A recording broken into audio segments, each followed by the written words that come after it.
रुद्रेभिर्वसुभिश्चराम्यहमादित्यैरुत विश्वदेवैः अहं मित्रावरुणो भाभिवर्म्यहमिन्द्राग्नी अहमश्विनो भा अहं सोममाहनसं विवर्म्यहं त्वष्टारमुत भूषणं भगम् अहं दधामि द्रविणं हविष्मते सुप्राव्ये यजमानाय सुन्वते अहं राष्ट्री संगमनी वसूनां चिकितुषी प्रथमा यज्ञियानाम् तां मा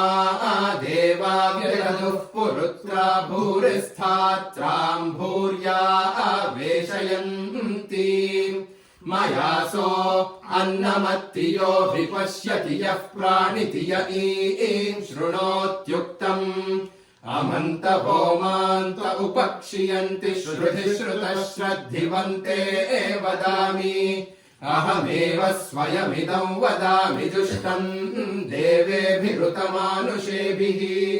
यं कामयेतन्तमुग्रं कृणोमि तं ब्रह्माणं तमृषिन्तं सुमेधाम् अहं रुद्राय धनुरातनोमि ब्रह्मद्विषे शरवे हन्तवा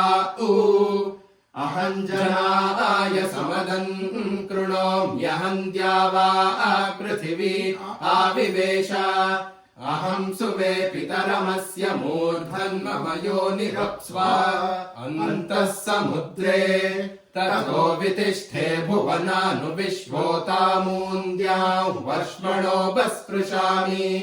अहमेव वात इव प्रवाम्यारभमाणा भुवनानि विश्वा परो दिवा पर एना पृथिव्यैतावती महिना सम्बभूव ॐ शान्तिः शान्तिः शान्तिः।